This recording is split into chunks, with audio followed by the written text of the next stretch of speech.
evening, Belize. It's Tuesday night, and you're watching News 5. I'm Sabrina Daly. Here's what we're following tonight. A major court ruling shakes up the sugar industry. BSI and Belcogen win big, proving that the 2021 blockade by the Cane Farmers Association caused serious business losses. But what does this mean for the future of the industry? Then DJ Chris turns himself in after a deadly hit-and-run that claimed the life of a police officer. And in Belize City, a troubling video surfaces. An officer is seen kneeling on a man's neck during an arrest.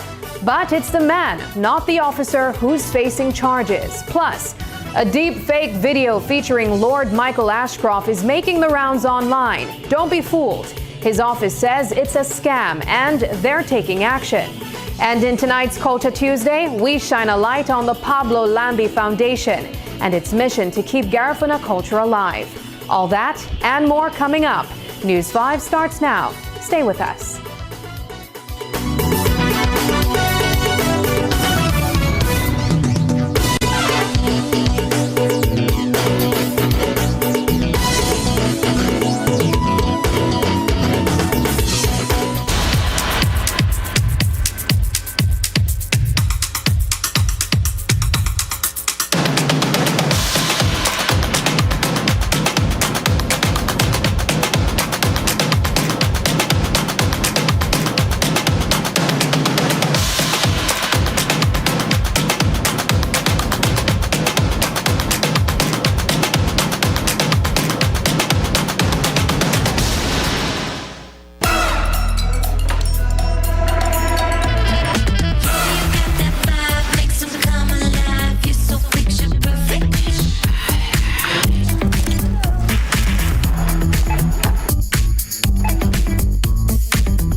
Welcome back.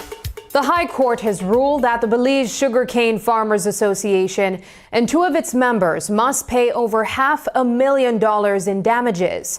Why? A 3-day blockade back in December 2021 brought the BSI sugar mill to a standstill. And the court says it wasn't just a protest, but a calculated move to pressure the company during a breakdown in talks. But this ruling goes beyond pointing fingers. It shines a light on deeper issues of accountability, readiness, and the delicate balance that holds both Belize's sugar industry together. When tensions boil over, who should pay the price? Here's News 5's Isani Cayetano. A landmark ruling from the High Court has found the Belize Sugarcane Farmers Association and two of its members liable for over $500,000 in damages after a 3-day blockade of the Belize Sugar Industries Limited mill in December 2021 brought operations to a grinding halt. The protest, triggered by a breakdown in commercial negotiations between BSI and BSCFA, saw cane-laden trucks block the entrances of the mill and its residential compound. The court found that this action, though not officially sanctioned by the BSCFA, was effectively enabled by its leadership, who failed to intervene until a new agreement was reached. Justice Rajiv Goantileki ruled that the blockade was a deliberate act of economic pressure, not a spontaneous protest. The court awarded BSI $520,674 in damages for lost production and employee costs. A related claim by Belize Cogeneration Energy Limited, Belcogen, which relies on BSI's byproduct bagasse to generate electricity, resulted in an additional $43,456 in damages. However, the judgment also raised questions about the company's own preparedness and response. The court found that both BSI and Belcogen could have mitigated some of their losses. For instance, Belcogen had a reserve of bagasse that could have kept its power plant running during the blockade, but chose not to use it. The case highlights the fragile interdependence between cane farmers and mill operators in Belize's sugar industry. While farmers rely on BSI to buy their cane, BSI depends on timely deliveries to keep its mill running. The blockade, which began on the very first day BSCFA was scheduled to deliver cane, was seen by the court as a strategic move to force BSI's hands in negotiations. Should farmer associations bear full responsibility for the actions of their members? Could BSI and Belcogen have done more to prevent or respond to disruption? What mechanisms should be in place to resolve disputes without an economic fallout? This case may serve as a cautionary tale and a call for more resilient and transparent systems of negotiation and accountability. Back in December 2021, talks between the Belize Sugarcane Farmers Association and BSI hit a wall. With no agreement in sight, the BSCFA warned they'd block the mill, and they followed through. Not only did they stop their own deliveries, but they also vowed to keep other farmers from delivering sugarcane as well. That move set off a major legal battle. The court found that the blockade wasn't just a protest, it was a deliberate act that interfered with BSI and Belcogen's right to do business. The farmers trespassed on private property, blocked access, and, according to the ruling, did it all with the intent of causing harm. This case was grounded in the economic tort called unlawful interference with economic interests. This is the first time that a case like this has been fully litigated and upheld within a court in Belize. That underlying dispute had to do with a commercial agreement which at the time was ripe for renewal, and the parties were actively engaged in renewing that commercial agreement.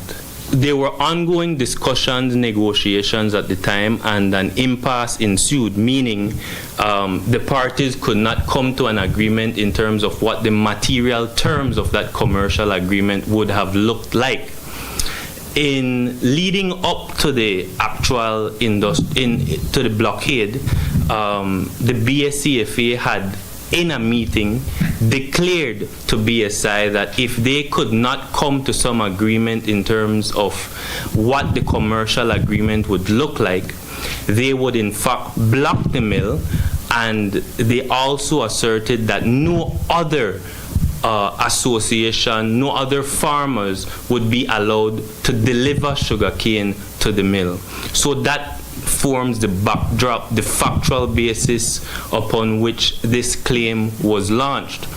The claim, in essence, says that the BSEFA and the individual farmers who were named unlawfully interfered with BSI's right to engage in trade.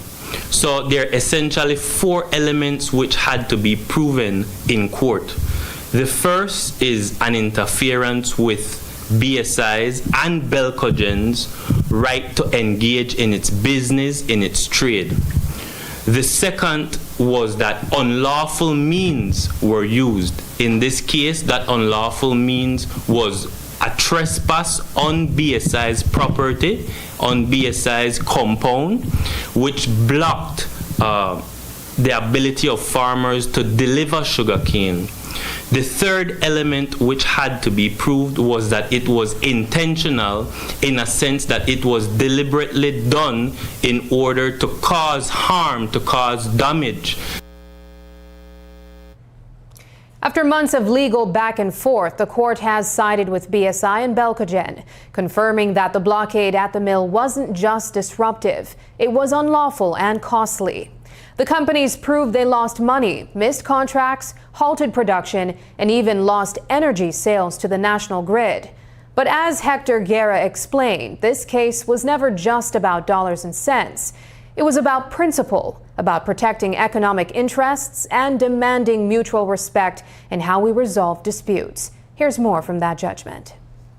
The fourth element which we were able to successfully show in court was that BSI and Belcogen, as a result of the blockade, suffered monetary loss in terms of contracts to deliver sugarcane products, in terms of the ability to manufacture sugarcane products, and in terms of the ability to sell for Belcogen energy to the grid in Belize.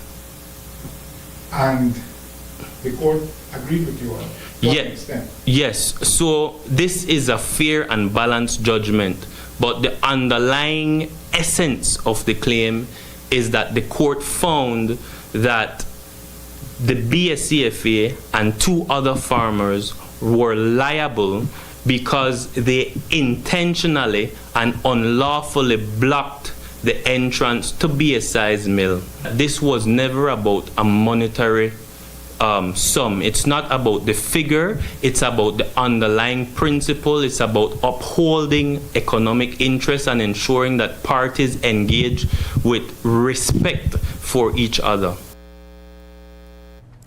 Late this evening, we caught up with PSU President Dean Flowers to get his take on a court ruling that could have big implications for future union protests, especially those that might impact an employer's bottom line. We also asked him whether the government should stick to its promise of indemnity. Here's what he had to say. Since 1964, when we achieved self-government, government after government has been pillaging the Belizean taxpayer dollars. So whether them paid or not paid, that the Belizean people paid that $500,000 or $1 million less that they will take for themselves. So paid, man. The Caneros, we there with the Caneros there, and whenever the Caneros decide to block ASR, BSR, as a union leader, I'll be there again to block. So we have to understand that in this day and age, workers have to fight for their dignity, and I want to express my solidarity with the BCSFA, and the government is on the hook. They made the pledge; they have to pay. Coming up, off-duty cop killed. DJ turns himself in. More when we return. Our banknotes are changing, but why did we update them? The central bank continuously assesses the integrity of our banknotes to maintain quality and security. The old series of banknotes has been in circulation for more than the recommended lifespan, which is 7 to 10 years. The new banknotes integrate enhanced security measures to combat counterfeiting, making transactions safer for everyone, giving you the confidence that your money is safe and authentic. Our money should be as strong and secure as our economy, and the new banknotes reflect that commitment. New look, same value, more secure. Learn more at www.centralbank.org.bz. A message from the Central Bank of Belize. Get ready for the Igbo Town Festival 2025. The National Celebrations Commission, in collaboration with the Belize City Council and the National Institute of Culture and History, invites you to the annual Igbo Town Festival 2025. Join us after the official Emancipation Day ceremony on Friday, August 1st at the Isaiah Mortar Square, Albert Street West, from 11 a.m. to 9 p.m. Bring out the entire family for a day filled with live entertainment, cultural displays and handicrafts, an educational emancipation tour, plenty of food and drinks, a free kids zone featuring face painting, cotton candy, snow cones, bouncy house, and trampoline, and more. Want to be a part of the action? Secure your booth space today by calling 280-2308 extension 263 or message us on WhatsApp at 673-9055. So mark your calendars, Friday, August 1st from 11 a.m. to 9 p.m. at the Isaiah Mortar Square. Let's celebrate freedom, culture, and community together. See you there.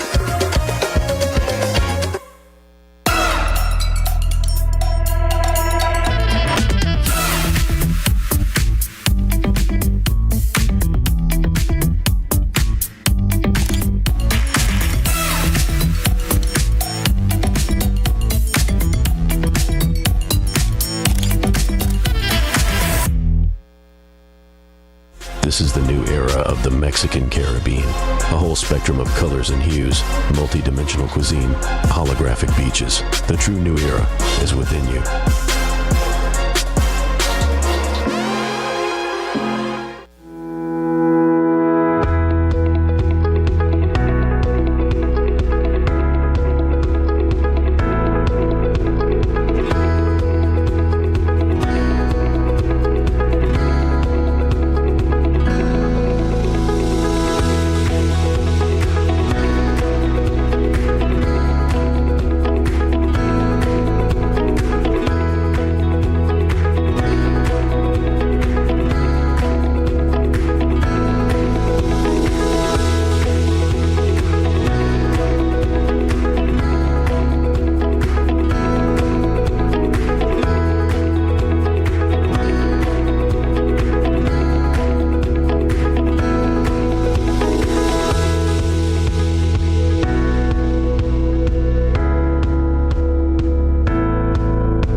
Miss the ultimate singing showdown. It's KTV The Remix Season 7 every Tuesday night at 8, live from the Bliss Center for the Performing Arts. One stage, one voice, one chance to win $10,000. Get your tickets for just $5 at GVM Studios and Coney Drive or 88 Shopping Center on Central American Boulevard. It's music, talent, and entertainment for the whole family. Don't miss it. KTV The Remix Season 7. Tune in, turn up, and sing along every Tuesday night at 8. Only on Greater Belize Media. Shop smart for your Samsung devices in Belize and enjoy benefits you won't get anywhere else. When you shop locally for your Samsung, all your devices will be covered by a 1-year local warranty. You won't get that when shopping with the other guys. When in doubt, always look for the Cellular World seal to know you're getting the real deal. Shop with confidence and enjoy your Galaxy knowing that it can be repaired locally at our Samsung Service Center by certified Samsung technicians using original parts and machinery. Even better, enjoy the best LTE experience in Belize, knowing that your Samsung devices are compatible with major local carrier networks. Get the ultimate Samsung Galaxy experience only when you shop from authorized Samsung resellers nationwide. Get ready for back to school with Benny's B-Books. We have limited edition Benny's exercise and composition books just in time for the new school year. Get 6 composition books for 5 B-Bucks and 12 exercise books for only 2 B-Bucks. Benny's and B-Bucks, getting you ready for back to school. We are ready for back to school. Are you?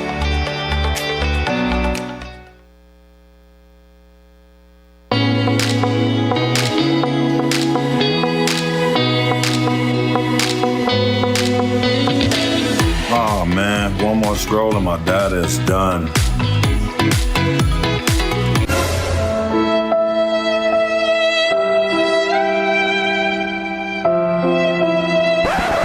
Wait, who said anything about running out? Smart just dropped a more powerful plan that now includes social media data so you can scroll till your fingers cramp. Enjoy free social media data now included in our Flex Choice and Select postpaid plans. Visit any Smart showroom to sign up today because connectivity just got even better. Smart, bringing people together.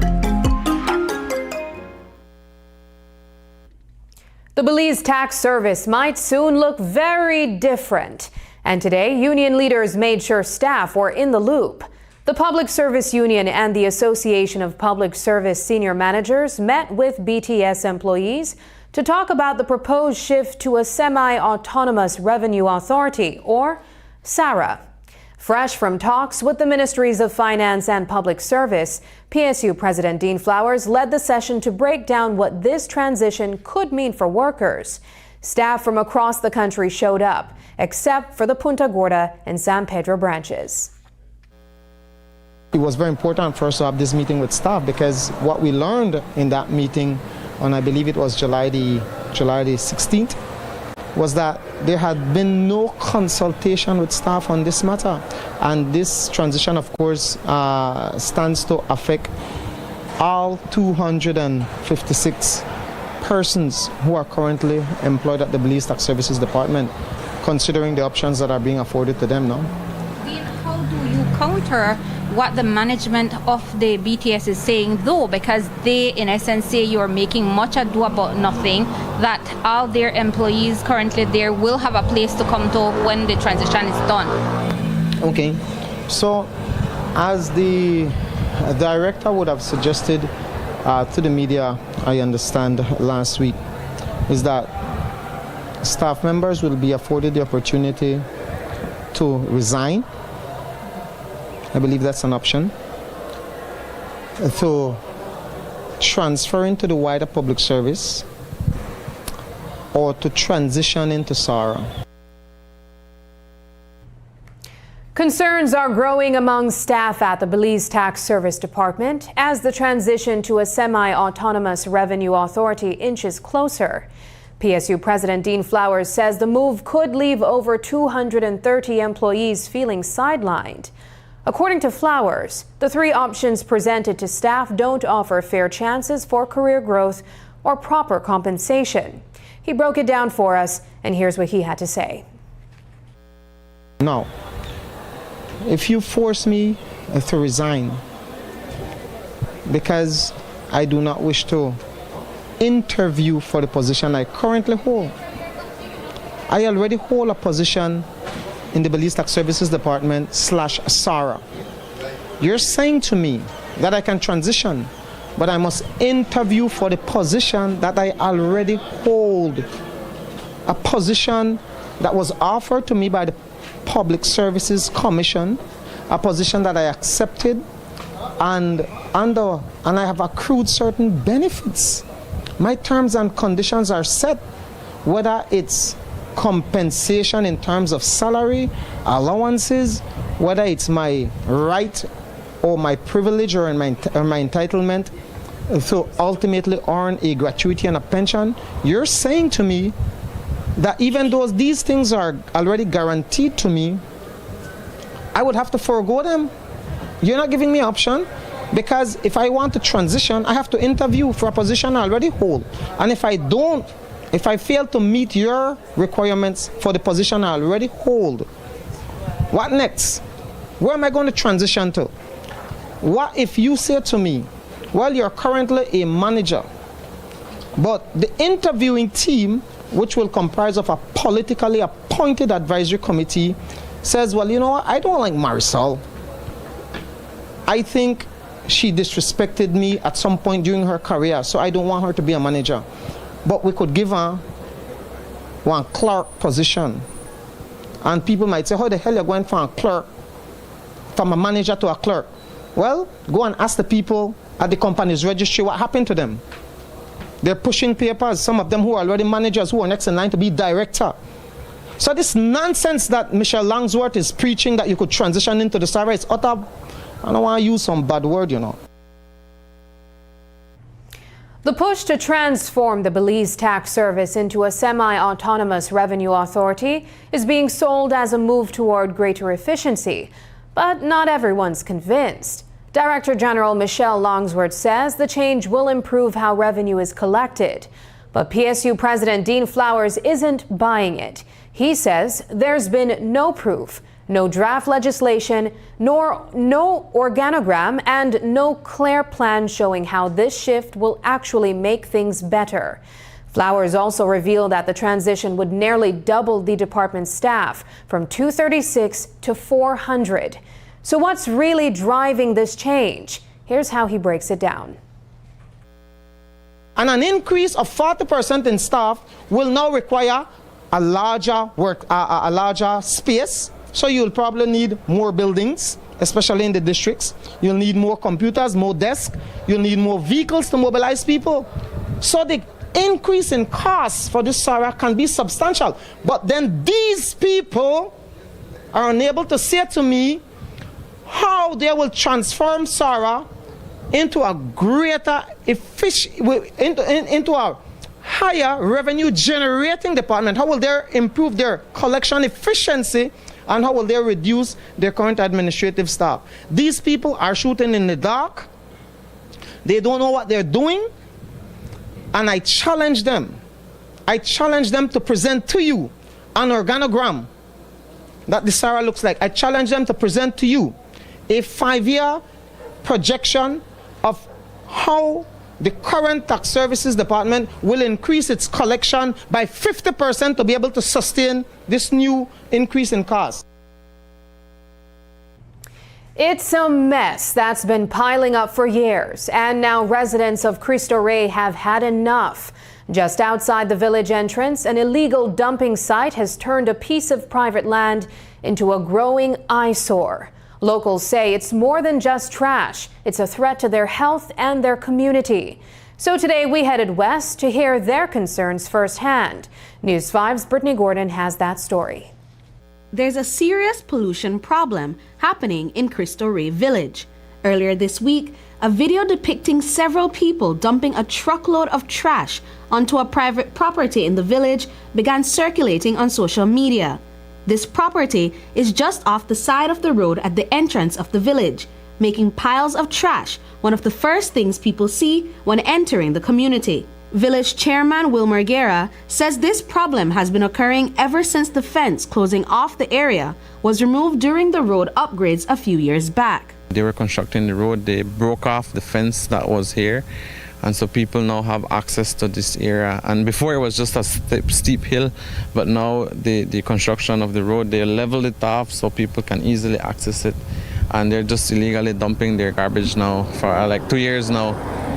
So we know that this is a private property. Why has it sort of become the council's initiative to consistently clean it up? What's the cons that you guys are seeing in the community? For us, I think it's very important to clean it off every time it accumulates, because we depend a lot on tourism. Our main source of income for Cristo Rey is tourism. There's a lot of resorts close by. So it's a very bad image. The first thing you see coming into Cristo Rey, it's this illegal dump site. Just a little over 2 months ago, the village council hosted a cleanup, removing all the unwanted trash. Unfortunately, the polluters just keep coming back. We spoke to an employee at the nearby Table Rock Jungle Lounge to hear how the situation has been impacting the local tourism sector. You can obviously see there's litter there. And right now it's slow season, like I mentioned, so most of our guests, they rent a vehicle rather than book transportation. And with that, then furthermore, they don't really know the roads that well, so they come slowly. So it's obvious that they will definitely be seeing that there. And it's not a nice sight. The litter raises even larger concerns over the potential environmental ramifications. Not too far away from the property, there is a creek that leads into the Macau River. Here we have river access. We offer canoeing, tubing also for our guests. And the first thing they'll think, we're not getting in that river because of, what could be coming down from up there. Even though it's a bit farther downstream, but still, it would affect us all. And I believe the same would go for a lot of other lodges on the riverside. According to villagers, the dumping is primarily carried out by non-residents of Cristo Rey. Carmita Guerra, owner of Carm's Restaurant, shares her disappointment in the lack of civic pride among Belizeans. It's disgusting to see that people come from other places to dump garbage close to our village, because here in the village, like especially me that I have my business, I pay every time they pick up garbage $60 to throw my garbage. So it's very hard to see that people just come in and dump. And here our village is a village where it's a lot of tourism.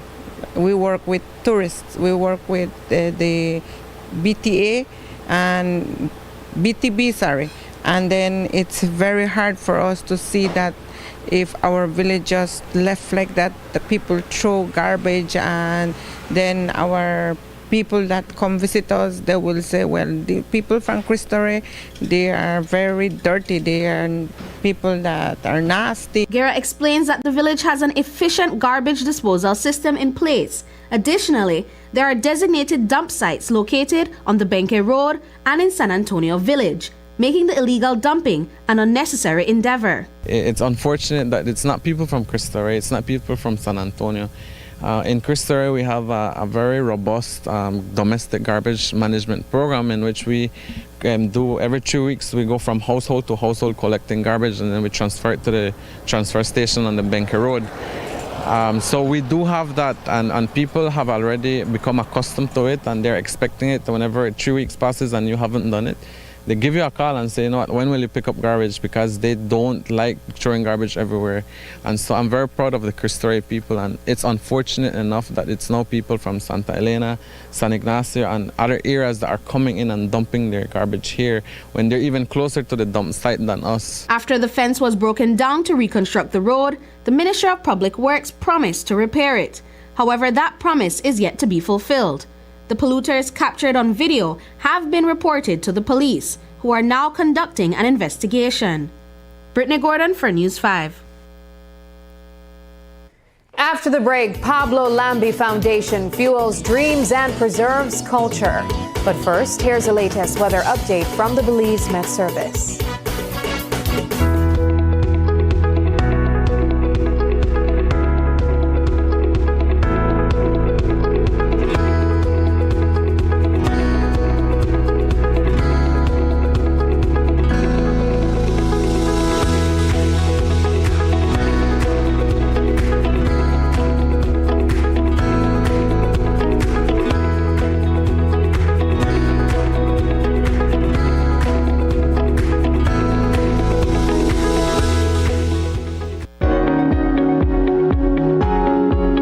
Nuestros billetes están cambiando, pero ¿por qué los actualizamos?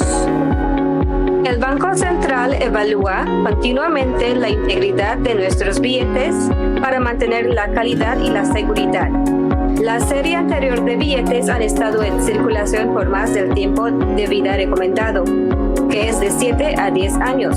Los nuevos billetes integran medidas de seguridad mejoradas para combatir la falsificación, haciendo las transacciones más seguras para todos, dándoles la confianza de que su dinero es seguro y auténtico.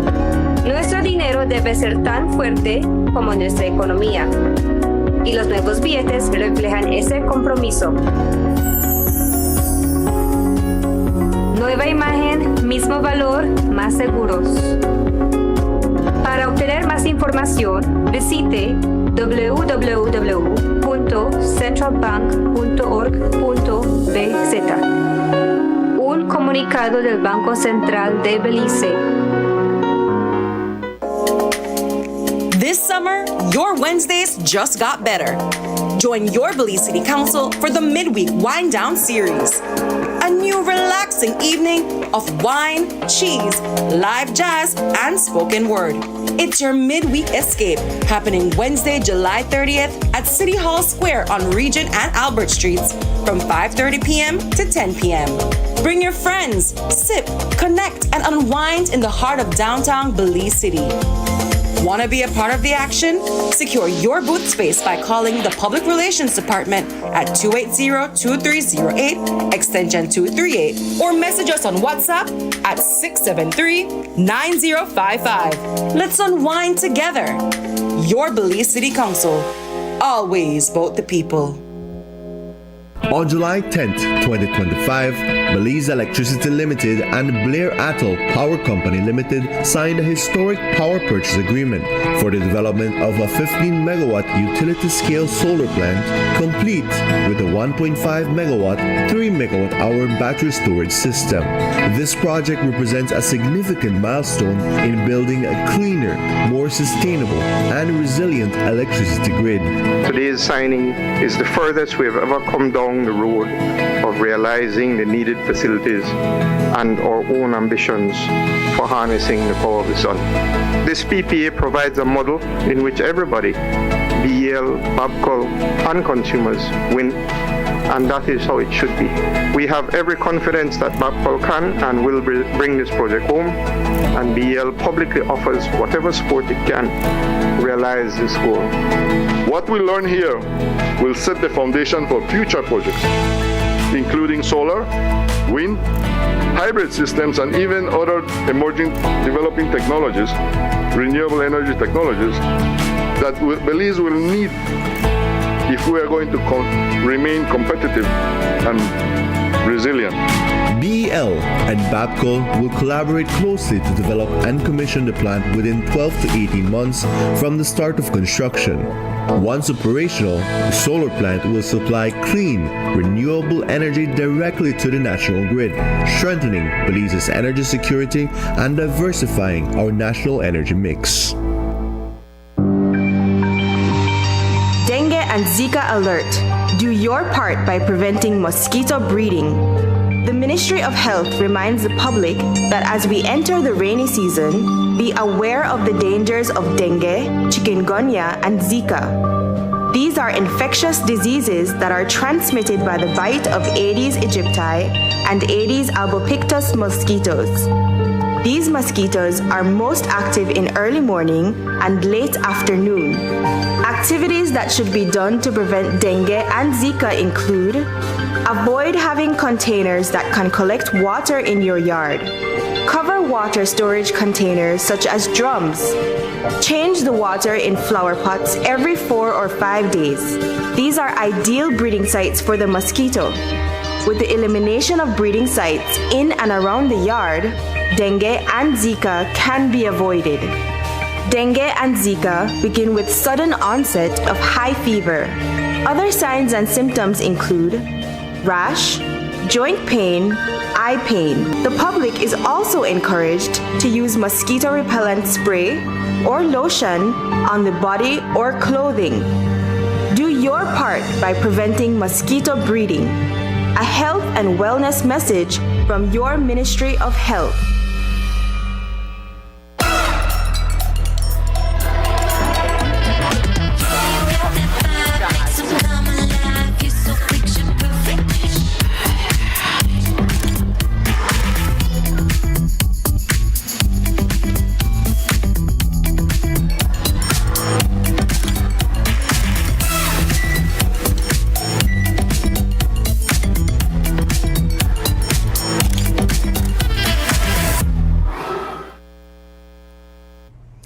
It's a story of legacy, culture, and opportunity, all rooted in the heart of Dangriga.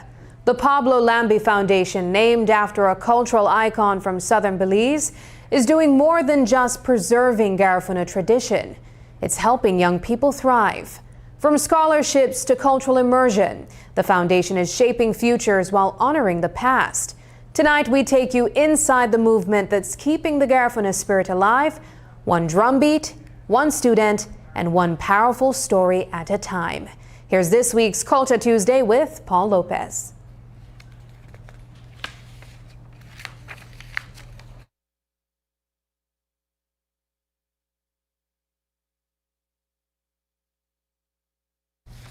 "38-year-old police constable Arsenio Cus lost his life on Monday morning in a devastating traffic accident along the Philip Gosen Highway. Constable Cus had just completed his shift at the Ladyville Police Station and was heading home on his motorcycle when he was knocked down. A black vehicle reportedly veered into his lane, colliding with him head-on. In the wake of the deadly hit-and-run, Chris Rosado, a well-known DJ and businessman. On Monday evening, Rosado turned himself into Ladyville Police and is expected to face charges including failure to stop and render aid, failure to report an accident, causing death by careless conduct, manslaughter by negligence, and driving without due care and attention. A 19-year-old father from Barakat Street, Andrew Gill, says he was assaulted by police. But it's Gill who's now before the court, accused of attacking an officer. After spending 2 nights in lockdown, Gill was escorted to the Belize City Magistrates Court this morning. He was read a single charge of aggravated assault on Police Constable Kenton Arzu. Though unrepresented, Gill got legal advice from attorney Richard Dickey Bradley and pleaded not guilty. He was granted bail of $2,000 with conditions, including no contact with the officer or witnesses and weekly check-ins starting this Friday.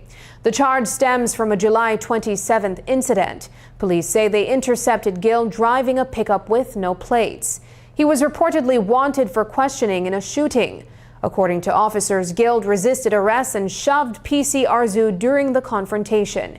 He was subdued and taken into custody. Gill spoke with a court reporter following his arraignment earlier today.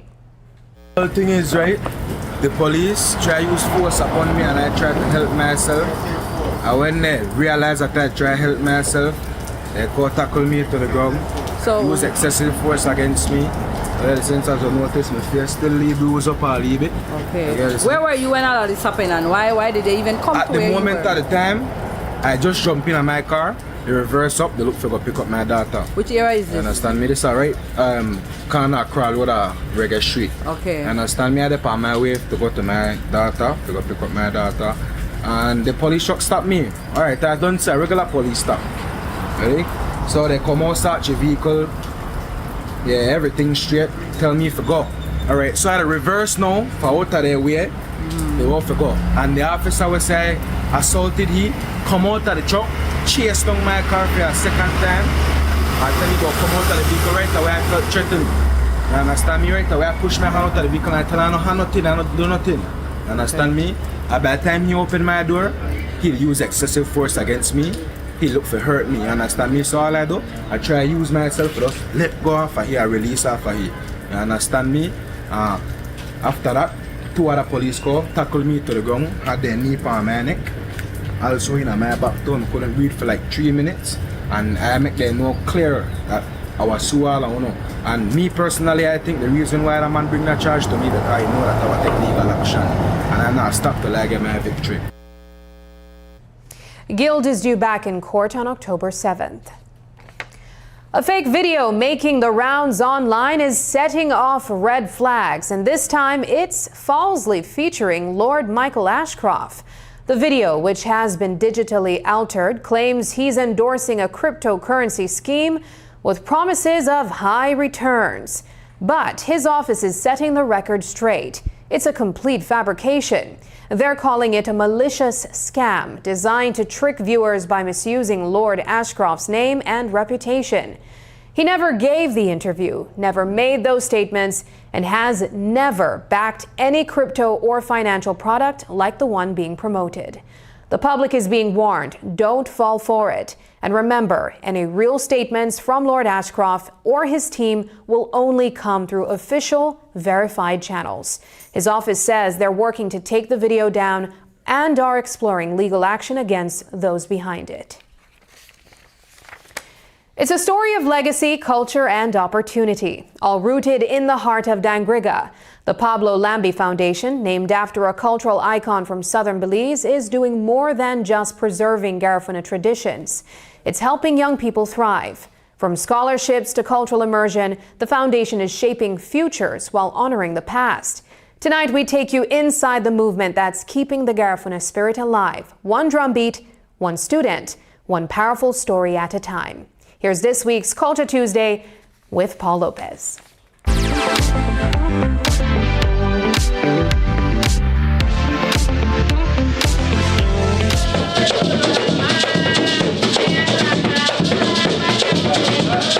Think legacy meets opportunity. That's what the Pablo Lambi Foundation is all about. Named after a beloved cultural icon from southern Belize, this foundation has become a powerful voice for good in the Garifuna community. It's helping young Garifuna students chase their academic dreams while keeping their rich heritage alive. At the heart of it all is Cheryl Devaney, Pablo Lambi's granddaughter. She started the foundation to carry on his legacy, and she's doing just that by offering scholarships to students of Garifuna descent. Dozens of young people have already benefited, and the impact is growing. It's about education, yes, but it's also about pride, culture, and a future rooted in tradition. So I was born and raised here in Dangriga, and in my younger years, Grandpa is who raised me. And so as I grew up and became older, I realized in hind vision all of the things that he was doing to instill culture in us, to instill the sense of unity and community in us. And so the foundation really was established to honor his legacy. And so through the foundation, we offer scholarships to students, deserving Garifuna students. Our focus is primarily Garifuna, but we do have scholarship recipients who are not Garifuna. So the whole concept is, how can you drive the culture forward is really what we're looking for, and how do we continue to preserve the Garifuna culture. For Carly Martinez, the foundation has been a huge financial support in her academic pursuits. It has also provided a space for her to strengthen her cultural identity. She has also witnessed the foundation's transformative impact on her peers. There's a lot to it. First, they really play a huge role in your education, because for my first year, I didn't have to worry about anything. The support is there if necessary. If you have something that you don't necessarily know what you want to know about, they're right there to assist you. If you don't have something, they're there to assist you. I'm naturally a person that gives into my culture. I play a huge role in doing different activities, like going in different dance groups.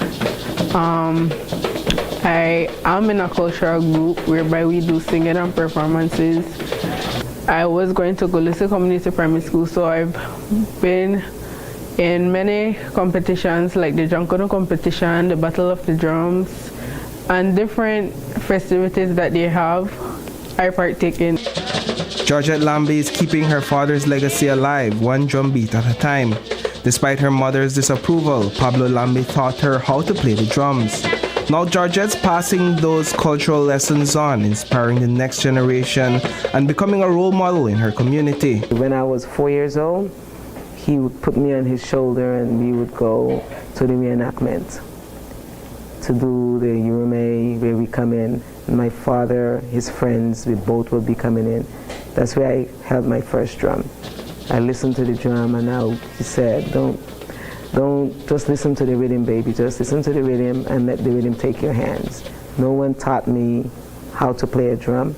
My dad said, listen to it and let it take your hand. So he bought my first drum. My mom didn't want. My mom said, girls don't supposed to play drums because they open their leg for drums. My dad said, well, at least it's for the drum, so we know she's safe. So we have that weird sense of humor. So my dad bought my drums. Georgette spends less time playing the drums these days. She gives her time and energy to raise the next generation of Garifuna musicians and composers. Lambi is wholly invested in keeping her culture alive. Preservation for me is very, very, and I got that from my dad, where he would fight to, do, even though he didn't want me to be a composer, because Garifuna song is like country song. Instead of fighting, you put it into words, but you just don't put names so you don't get sued. So he said, don't be a composer. Just like her father, Georgette Lambi doesn't back down. She's now a composer, and she's written a powerful song to celebrate his legacy. This Thursday, the Pablo Lambi Foundation is turning up the culture with a special immersion event. Then on Saturday, it's all about the future. 34 students will be awarded scholarships at a ceremony in Dangriga. Reporting for News 5, I am Paul Lopez. When we return, Belize Bank empowers 15 scholars with mentorship and opportunity.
Angela's Press celebrating, please, 140 years. So come on, enjoy all the great deals. Back to school, the best quality for less. From June 16th to August 30th. Enjoy great deals you won't forget. So many years of serving the people of Belize.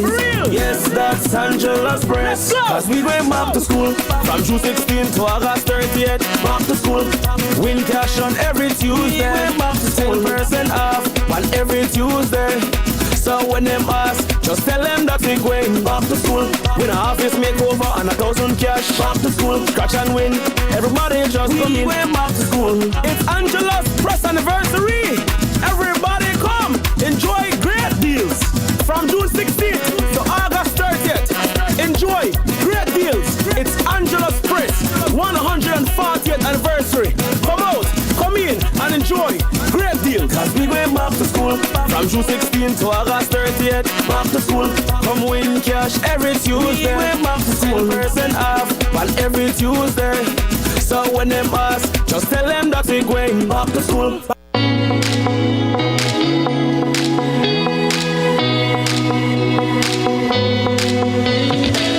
Oh man, one more scroll and my data is done.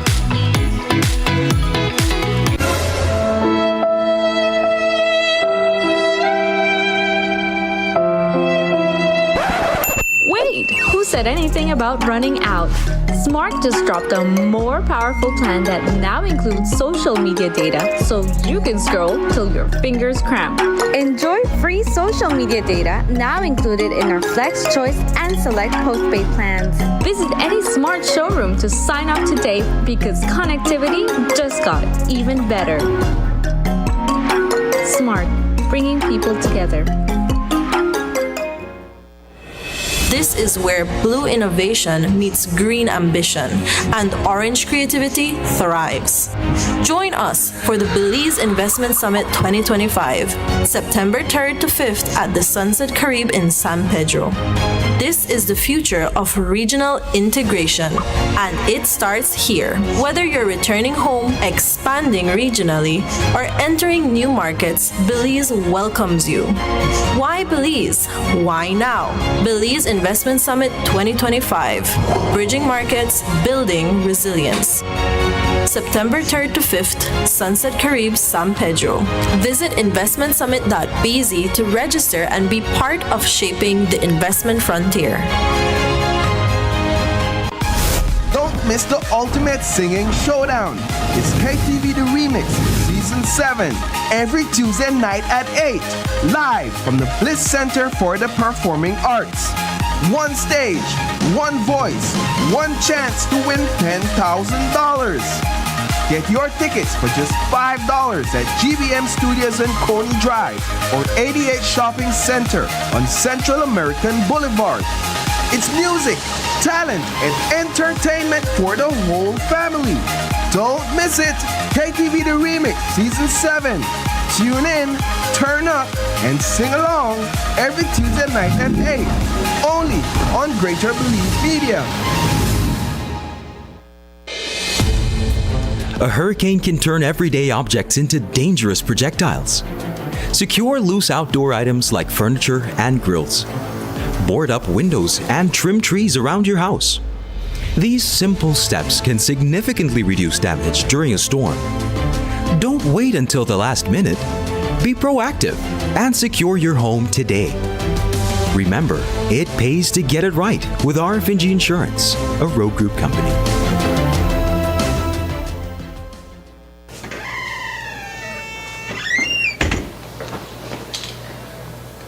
You pay the bill? Ma, I got the wallet. So you could pay the bill now? Yeah, I can show you. Ah. See? Easy.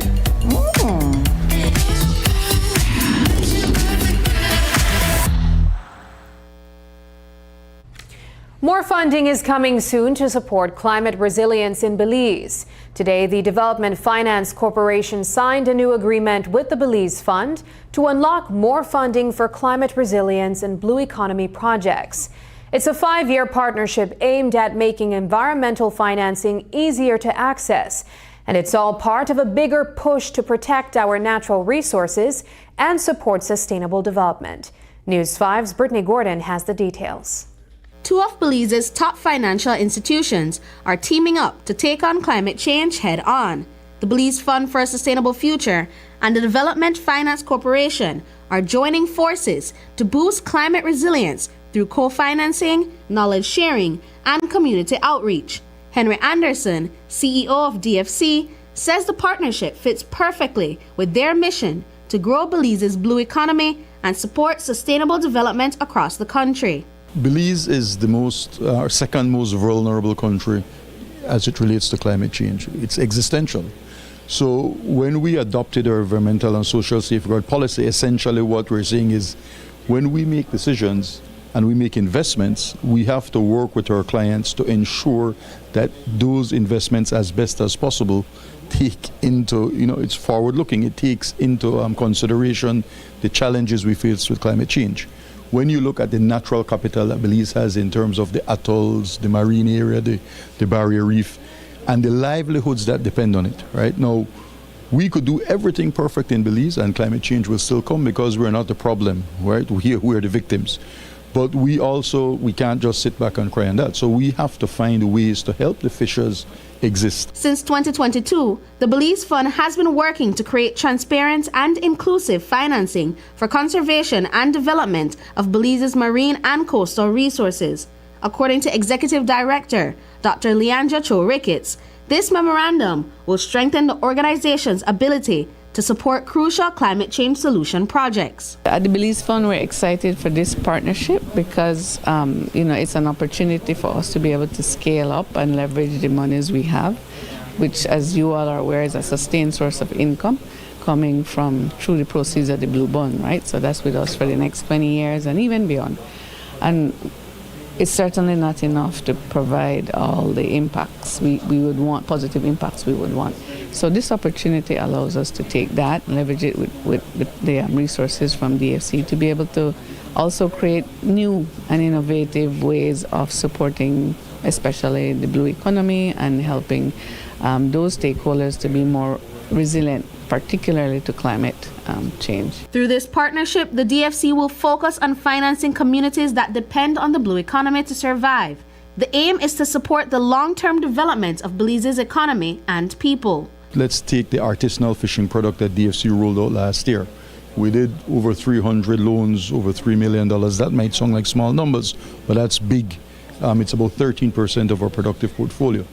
You had the fisher folk who were going to money lenders paying 40% interest rates, and now they're in single digits. Now, when we partner with the fund, let's say, for example, if you fish lobster, there's a certain type of traps you need to have. Well, the fund can come in and say, okay, if you use that technology, we will pay X% towards your loan. And what that does, that provides help to the fisher, it de-risks DFC, and you get the impact of ensuring that in terms of protecting the natural capital, it's there and it's reusable. It is the Belize Fund's hope that by collaborating with the DFC, more opportunities will arise for small organizations to access funding for conservation initiatives. The money we give, we have to ensure that who receives it can manage it, can report on it, because essentially this is the public's money, right? It's not private money, it's Belize's money, and so we have to ensure true accountability for it. So we take the job seriously, and as a result, it means it unintentionally excludes certain, like individuals can't apply, and community groups like certain fisher associations that don't have the capacity can't apply. But in looking for blended finance opportunities with the DFC, this is where it could help unlock, where individuals, if there are certain loan programs that are developed or finance programs developed, they could then apply through that means. The collaboration will kick off with a pilot project, dispersing about $150,000 throughout the year. Brittany Gordon for News 5.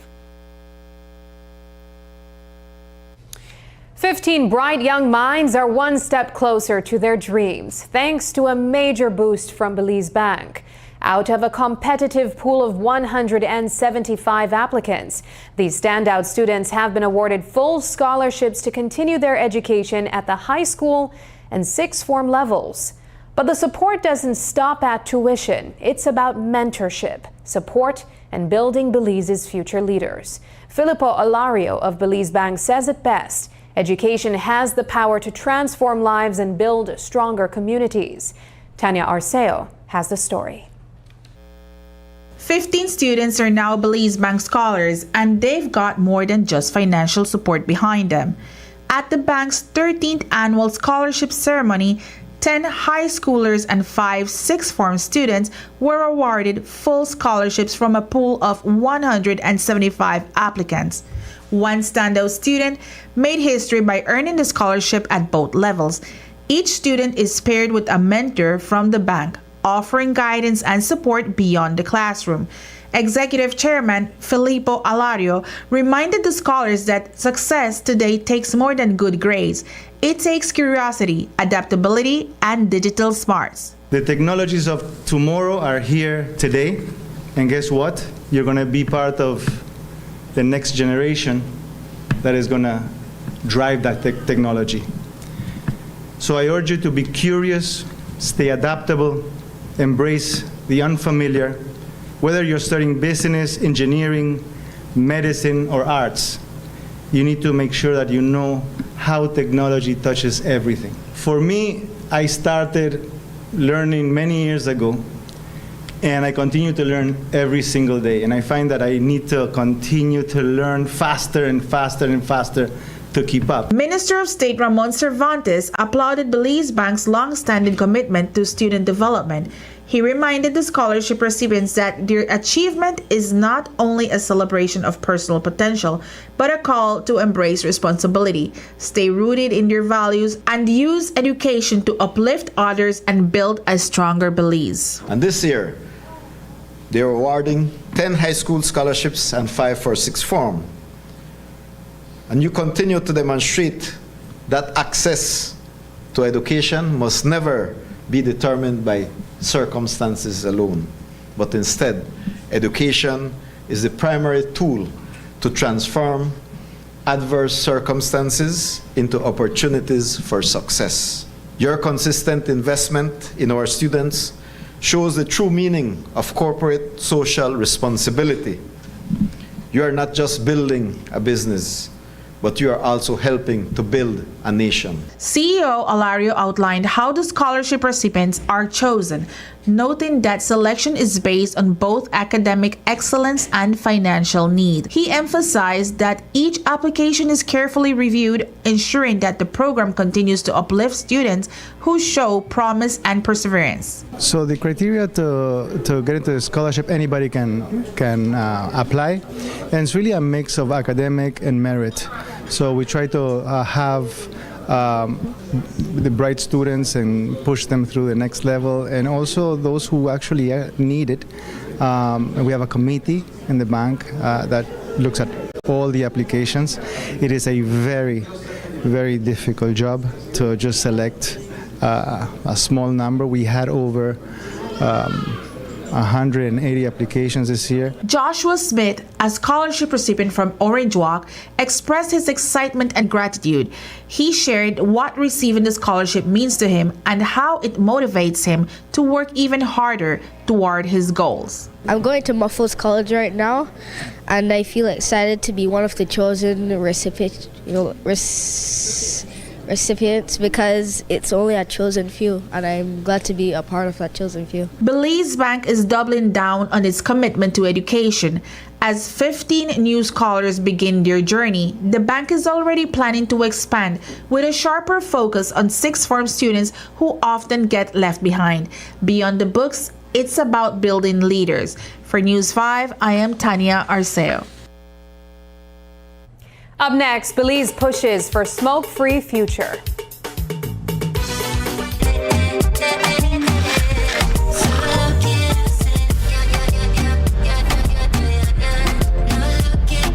Look again, next one. I got you. Man, my host done. Already? Hey, who that?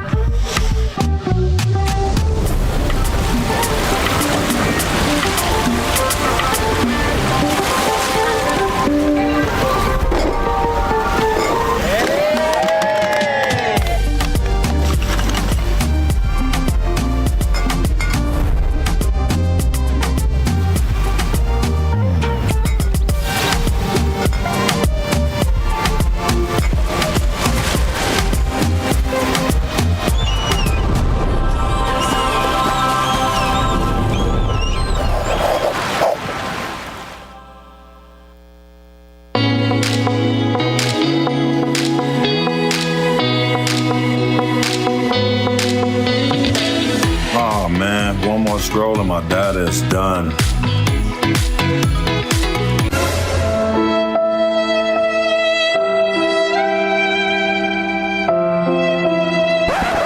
Wait, who said anything about running out? Smart just dropped a more powerful plan that now includes social media data so you can scroll till your fingers cramp. Enjoy free social media data now included in our Flex Choice and Select postpaid plans. Visit any Smart showroom to sign up today because connectivity just got even better. Smart, bringing people together.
ultimate singing showdown.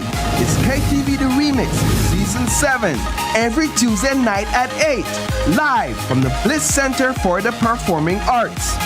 One stage, one voice, one chance to win $10,000.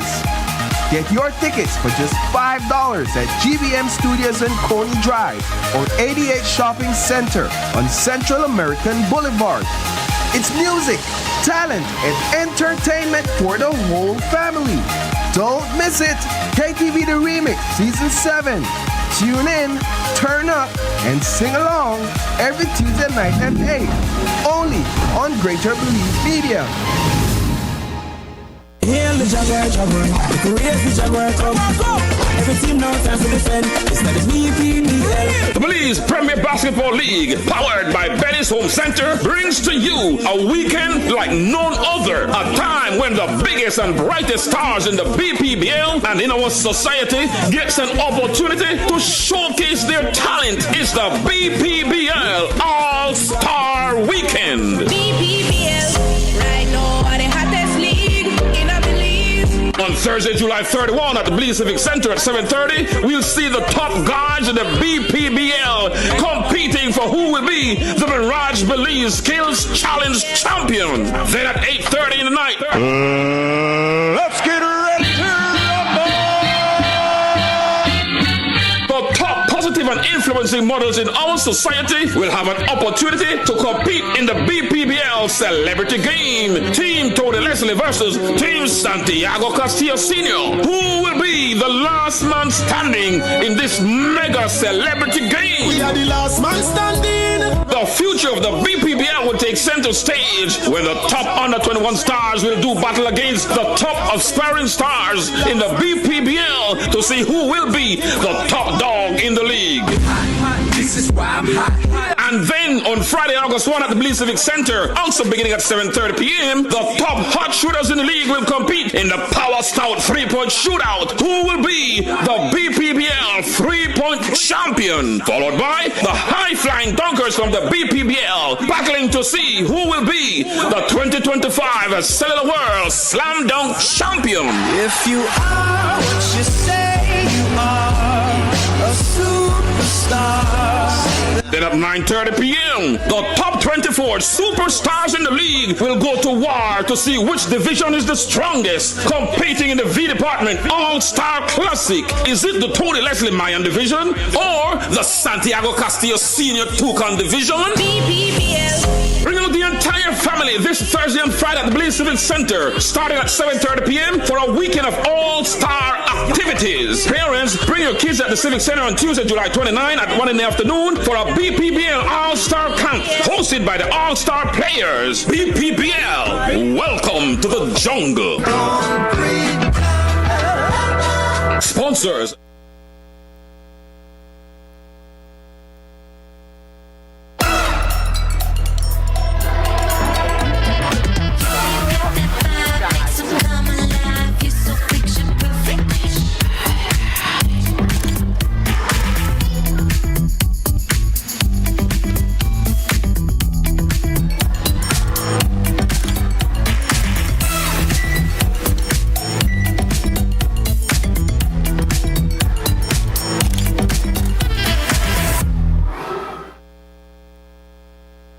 The Ministry of Health, with support from PAHO WHO, hosted a key workshop in Belize City today aimed at making the country smoke-free.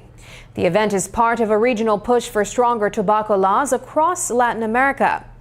Belize ratified the WHO's Global Tobacco Control Treaty back in 2005, but officials say it's time to move from promises to action. The workshop brought together voices from government, civil society, academia, and business to talk strategy. The aim is to reduce tobacco use, still a top preventable killer, and create healthier, smoke-free spaces across Belize. In Belize City today, the push for a smoke-free future took center stage. Leaders from government, civil society, academia, and private sector came together for a high-level workshop hosted by the Ministry of Health and Wellness with support from PAHO and WHO. The event is part of a regional movement called Towards a Smoke-Free and Emission-Free Latin America. Dr. Andre Chell put it simply, it's about saving lives, helping the economy, and making life better for everyone in Belize. It's a week of activities really to discuss smoke-free and emission-free initiative in Latin America. We are doing this partnering with PAHO WHO. Today is a meeting with our partners, multi-sectoral partners that have a role in tobacco control. We have here different government ministries, academia, civil society, the private sector, and we are here really just to discuss best practices, look at evidence-based research and policies that are in place for to promote smoke-free and emission-free environments, right? As you may know, Belize ratified the FCTC, which is the Framework Convention on Tobacco Control in 2005. This is a framework really that sets the policy in place for us as a country to put evidence-based strategies in place to reduce the burden of tobacco use. At today's workshop, PAHO's Rosa Carolina Sandoval made a powerful point. Cutting back on tobacco and secondhand smoke doesn't just save lives, it also saves money. She stressed that prevention is key and the long-term health benefits come with big cost savings for the country's healthcare system. I think right now in Latin America, in the Caribbean, we're very lucky because we have 24 countries that have already implemented smoke-free laws. They have already banned smoking in bars and restaurants. And right now here in Belize, we're discussing how we can support Belize to move forward in that direction. We have other 3 countries in Latin America that are yet to approve these smoke-free laws, and we're here to support them. And we are hopeful that in the near future, we can say Latin America is smoke-free. With growing momentum behind the regional smoke-free initiative, Belize is now looking to chart a clear path toward protecting public health from tobacco-related harm. As policy discussion continued, the hope is to build stronger alliances across sectors to implement smoke-free environments that benefit all Belizeans today and for generations to come. I am Tanya Arceo for News 5. And that's the news. Tonight's broadcast is available at greaterbelize.com, on our Facebook and on YouTube. I'm Sabrina Daly. Don't forget to tune in to KTV The Remix, where contestants will be singing songs from the R&B genre.